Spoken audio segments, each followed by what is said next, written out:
Wax matches are designed with a thin layer of wax on the matchstick. The wax helps the match to burn more slowly and steadily, allowing for better control and a longer burn time. The science behind the wax match lies in the chemistry of the combustion reaction that takes place when the match is struck.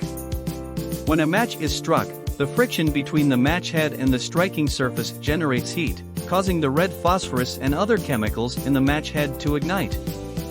This ignites the fuel, usually composed of a mixture of sulfur and a powdered metal such as antimony, which reacts with the oxygen in the air to produce heat and gas. The wax on the matchstick then melts and is drawn up the wick by capillary action. The wax vaporizes and combines with the oxygen in the air to produce a steady flame that burns hotter and longer than the matchstick alone. The wax also helps to prevent the matchstick from burning too quickly or going out prematurely, providing a more reliable and consistent source of flame. Thank you for watching. If you enjoyed this video, please consider subscribing to my channel for more content like this.